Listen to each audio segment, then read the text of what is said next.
And it's classification. Matter और इसकी classification क्या है, हम मैटर को कैसे क्लासिफाई कर सकते हैं। मैटर जो है भाई, जैसा कि मैंने आप लोगों को बताया, matter is something that occupies space and have volume.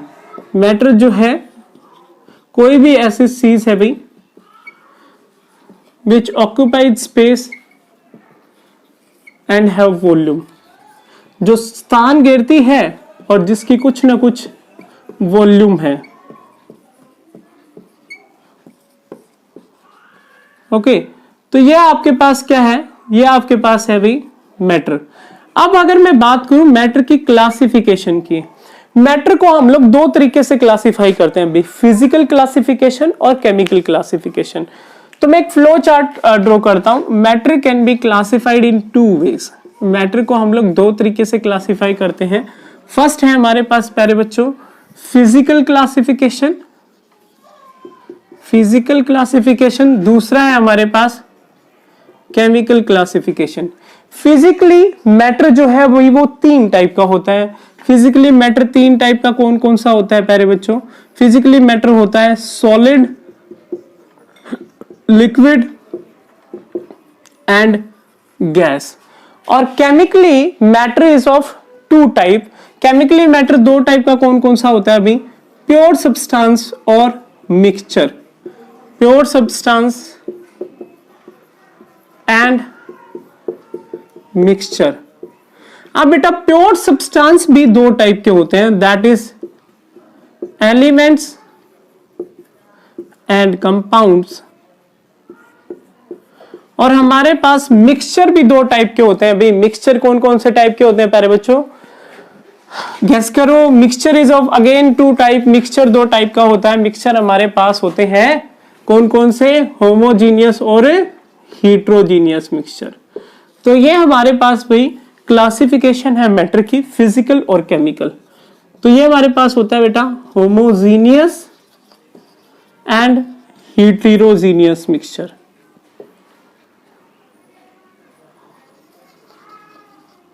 Okay, अब हम वन बाय वन इनको डिस्कस करेंगे। सबसे पहले मैं फिजिकल क्लासिफिकेशन की बात कर लेता हूं। मैं इसको एक बार रब कर देता हूं। हम लोग बात करेंगे फिजिकली जो हमारे पास मैटर है वो तीन टाइप का होता है, सॉलिड, लिक्विड और गैस। सॉलिड की डेफिनेशन भी I think we don't need to repeat it again and again, you people know कि सॉलिड कोई भी ऐसा सब्सटेंस है जिसका डेफिनेट शेप है और डेफिनेट वॉल्यूम है भाई। कोई भी ऐसा सब्सटेंस जिसका शेप डेफिनेट हो और वॉल्यूम भी क्या है? डेफिनेट है। ठीक है, इसके अलावा भी सॉलिड की बहुत सारी प्रॉपर्टीज होती हैं भाई। सॉलिड के अंदर फोर्सेस ऑफ अट्रैक्शन स्ट्रॉन्गेस्ट होते हैं। सॉलिड रिजिड होते हैं, सॉलिड इनकम्प्रेसिबल होते हैं। सॉलिड के बीच में जो स्पेस होता है वो बहुत कम होता है। अगर मैं सॉलिड की बात करूं सिर्फ, सॉलिड क्या होते हैं भाई? सॉलिड रिजिड होते हैं, ओके, सॉलिड इनकम्प्रेसिबल होते हैं। What is the meaning of rigid? Rigid का मतलब है कि अगर हम लोग चाहे भी, अगर प्रेशर भी अप्लाई करें तो सॉलिड जो है वो अपने शेप को नहीं चेंज करते, वो ब्रेक डाउन हो जाते हैं हाई प्रेशर पे। इनकम्प्रेसिबल का मतलब है कि सॉलिड के बीच में जो पार्टिकल्स जो है उनके बीच में स्पेस बहुत कम होता है, इसीलिए हम सॉलिड को कंप्रेस नहीं कर सकते, हम उसको दबा नहीं सकते। ठीक है, तो सॉलिड के बीच में जो फोर्सेज ऑफ अट्रैक्शन है वो क्या होते हैं भाई? फोर्सेज ऑफ अट्रैक्शन स्ट्रॉन्गेस्ट होते हैं। Okay, forces of attraction are strongest. ये कुछ प्रॉपर्टीज हैं भाई सॉलिड की। ऐसे ही हमारे पास बात होती है भाई लिक्विड्स की। एक और चीज है कि सॉलिड हमारे पास कभी भी क्या नहीं कर सकते? सॉलिड फ्लो नहीं कर सकते भाई। सॉलिड फ्लो नहीं कर सकते, जबकि लिक्विड और गैसेस जो है वो फ्लो कर सकते हैं। अभी हम बात करेंगे बेटा लिक्विड और गैस क्या होता है। लिक्विड भाई again as a name suggest, और आप लोगों को पता भी है, लिक्विड के अंदर क्या डेफिनेट होता है प्यारे बच्चों? लिक्विड के अंदर शेप डेफिनेट होता है या नहीं होता? नहीं होता। लिक्विड के अंदर हमारे पास इनडेफिनेट शेप होता है भाई। लिक्विड का जो शेप है वो क्या होता है? इनडेफिनेट होता है। और लिक्विड का जो वॉल्यूम है वो क्या होता है भाई? वो हमारे पास होता है डेफिनेट, वॉल्यूम डेफिनेट हो और शेप इंडेफिनेट हो भाई, वॉल्यूम फिक्स्ड हो। इस बात को आप ऐसे समझे, अगर मैं कोई कंटेनर लेता हूं और उसके अंदर 1 लीटर पानी लेता हूं और उसको मैं दूसरे कंटेनर में शिफ्ट कर देता हूं, तो वो पानी तो 1 लीटर ही रहेगा। तो हमारे पास वॉल्यूम तो फिक्स रहती है, शेप फिक्स नहीं रहता। अब ये लिक्विड्स फ्लो कर सकते हैं, इसीलिए लिक्विड्स को हम फ्लूइड बोलते हैं। फोर्सेज ऑफ अट्रैक्शन सॉलिड के कंपैरिजन में कम होते हैं। स्पेस, सॉलिड के कंपैरिजन में जो पार्टिकल्स के बीच में स्पेस है वो थोड़ा ज्यादा होता है। ठीक है, तो ये कुछ लिक्विड की प्रॉपर्टीज थी भाई। लिक्विड भी मोर और लेस इनकंप्रेसिबल ही होते हैं, हम उन्हें कंप्रेस नहीं कर सकते क्योंकि कम स्पेस होता है। अब बारी आती है गैस की। गैस के केस में प्यारे बच्चों, गैस के केस में ना तो डेफिनेट शेप होता है ना ही डेफिनेट वॉल्यूम होता है। नाइदर डेफिनेट शेप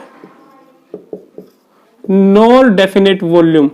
शेप भी डेफिनेट नहीं है भाई और वॉल्यूम भी डेफिनेट नहीं है। Nor definite volume.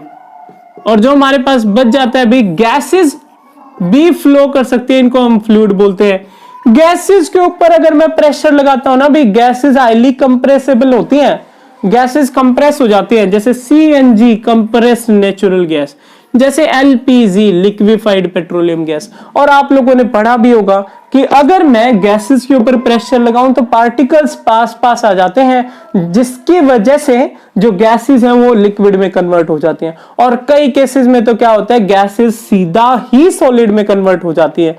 उस पर्टिकुलर चीज को हम क्या बोलते हैं, सब्लिमेशन बोलते हैं। और इसका एग्जांपल क्या है अभी, गैसेस सॉलिड में कन्वर्ट होती है, सॉलिड कार्बन डाइऑक्साइड गैस। ठीक है, और इसको हम क्या बोलते हैं प्यारे बच्चों, ड्राई आइस बोलते हैं। ओके,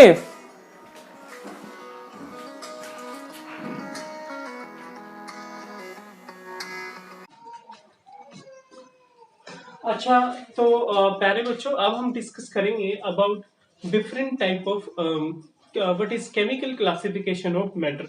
मैटर को हम केमिकली कैसे क्लासिफाई करते हैं। अभी अभी मैंने आप लोगों को बताया था कि मैटर को हम केमिकली 2 तरीके से क्लासिफाई करते हैं। पहला जो हमारे पास मैटर की क्लासिफिकेशन है वो क्या है प्यारे बच्चों, वो है pure substance.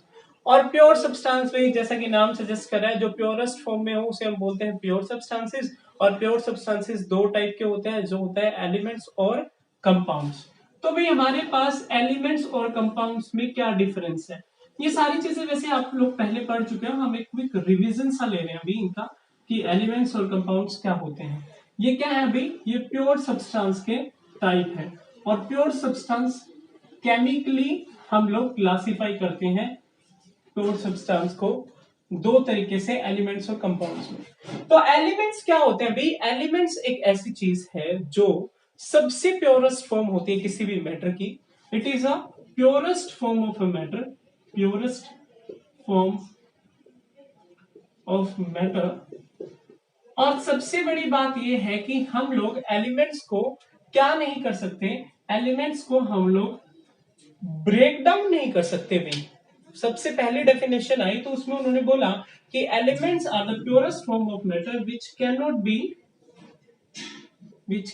B further divided, जिसको हम लोग फर्दर डिवाइड नहीं कर सकते। तो वो हमारे पास क्या कहलाता है पहले बच्चों, वो होता है एलिमेंट्स। अब अगर मैं बात करूं कि एलिमेंट्स भी हमारे पास O2 भी एलिमेंट होता है, H2 भी एलिमेंट होता है। तो हम लोग O2 और H2 को तो हम लोग भी कन्वर्ट कर सकते हैं इनकी मॉलिक्यूलर फॉर्म से एटॉमिक फॉर्म में। तो बाद में इन्होंने बोला कि एलिमेंट जो है वो कोई भी ऐसी चीज है जो किस में कन्वर्ट हो जाती है अभी, जो क्या होती है, जो सिर्फ एक टाइप ऑफ एटम से मिलकर बनी हो। तो एलिमेंट्स आप कह सकते हैं elements are the purest form of matter which is made up of only one type of atom, जो सिर्फ एक टाइप ऑफ एटम से मिलके बनी हुई है, उसको हम क्या बोलते हैं अभी, उसको हम लोग बोलते हैं एलिमेंट्स। अब अगर मैं कंपाउंड्स की बात करूं भी, तो कंपाउंड्स क्या होते हैं प्यारे बच्चों? कंपाउंड्स हमारे पास अगेन ये भी प्योर सब्सटेंसेस होते हैं अभी, लेकिन कंपाउंड्स में और एलिमेंट्स में क्या डिफरेंस है? एलिमेंट्स में एक सिंगल टाइप ऑफ एटम होता है, कंपाउंड्स के अंदर हमारे पास क्या होते हैं अभी?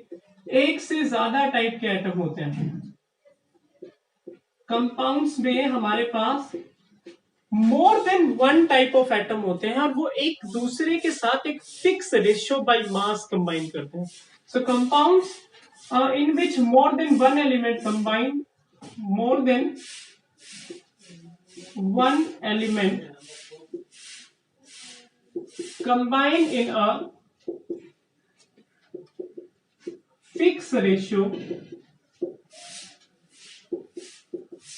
by mass। बाई मास भी अगर फिक्स रेशियो में कंबाइन करते हैं एक से ज्यादा एलिमेंट, तो हमारे पास क्या बनता है? कंपाउंड बनता है। जैसे वाटर है, जैसे कार्बन डाइऑक्साइड है, एक से ज्यादा टाइप के एलिमेंट्स या फिर एटम होने चाहिए। तो भाई वाटर में 2 ग्राम तो हमारे पास हाइड्रोजन और 16 ग्राम क्या है?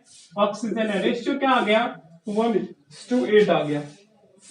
कार्बन 12 ग्राम है, मास क्या होता है कार्बन का? एटॉमिक मास 12 ग्राम। ऑक्सीजन का मास भी 32 ग्राम, एक ऑक्सीजन का 16 और 2 ऑक्सीजन का 32 ग्राम। तो इसका रेशियो क्या आ जाएगा?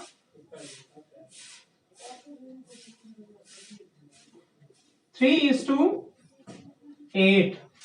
तो ये हमारे पास, अगर मैं कंपाउंड्स की बात करूं तो वो एक फिक्स रेशियो बाय मास में कंबाइन करता है और वो एक से ज्यादा एलिमेंट से मिलके बना होता है। ठीक है भाई, तो ये हमारे पास है। तो अब हम बात करेंगे मिक्सचर की। भाई जैसे कि मैंने आप लोगों को अभी बात की है हम लोगों ने एलिमेंट्स और कंपाउंड्स की, वैसे ही हमारे पास जो एलिमेंट जो केमिकल क्लासिफिकेशन है मैटर की, उसके बेसिस पे जो हमारे पास मैटर है वो 2 टाइप का होता है। One is homogeneous mixture, another is heterogeneous mixture. तो प्योर सब्सटेंस और मिक्सचर के बाद हमारे पास क्या आता है भाई? होमोजीनियस और हिट्रोजीनियस मिक्सचर। तो होमोजीनियस मिक्सचर क्या होता है भाई? होमोजीनियस मिक्सचर की हम यहां बात कर लेते हैं। होमोजीनियस मिक्सचर हमारे पास वो मिक्सचर होता है जिस मिक्सचर के अंदर अगर मैं 2 चीजों को मिक्स करूं और मेरे पास एक सिंगल फेज आए, सिंगल फेज अगर है, तो उस मिक्सचर को मैं कौन सा मिक्सचर बोलूंगा? होमोजीनियस मिक्सचर बोलूंगा भाई। ठीक है, और सिंगल फेज का मतलब है कि कंपोजिशन सेम हो भाई, यूनिफॉर्म कंपोजिशन हो। यूनिफॉर्म कंपोजिशन हो, सिंगल फेज हो, तो उसको हम क्या बोलते हैं प्यारे बच्चों? उसको हम लोग बोलते हैं homogeneous mixture. The mixture in which a single phase is form by mixing 2 component. जैसे मैंने वाटर और साल्ट को मिक्स करा भाई, वाटर और साल्ट को मिक्स करने से मेरे पास एक सिंगल फेज वाला सॉल्यूशन मिक्सचर बन गया और यूनिफॉर्म कंपोजिशन रहती है, मतलब पूरे के पूरे सॉल्यूशन में कंपोजिशन क्या रहती है? सेम रहती है। जैसे अगर मैं वाटर के अंदर सैंड या फिर सोयल मिक्स करता हूं, तो उसमें क्या होता है कि कुछ अमाउंट जो सोयल है वो नीचे जम जाती है और कुछ ऊपर रहती है, तो कंपोजिशन जो है वो सेम नहीं रहती है। तो उसको हम कौन सा मिक्सचर बोलते हैं? उसको हम लोग बोलते हैं हिट्रोजीनियस मिक्सचर। तो अभी हम बात करेंगे हिट्रोजीनियस मिक्सचर की। हिट्रोजीनियस मिक्सचर क्या होता है? हिट्रोजीनियस मिक्सचर हमारे पास वो मिक्सचर होता है प्यारे बच्चों जिसके केस में अगर मैं 2 चीजों को मिक्स करता हूं तो मेरे पास एक सिंगल फेज ना आके मोर देन 1 फेजेस आए और composition through out the solution uniform ना रहे। जैसे मैंने क्या करा, वाटर के अंदर ऑयल को मिक्स करा। ठीक है, वाटर और ऑयल को अगर मैं मिक्स करता हूं तो मेरे पास क्या आते हैं? मोर देन 1 फेज आते हैं, अभी अलग अलग दिखेंगे आपको। तो अगर मोर देन 1 फेज हो पहली चीज, और कंपोजिशन क्या हो?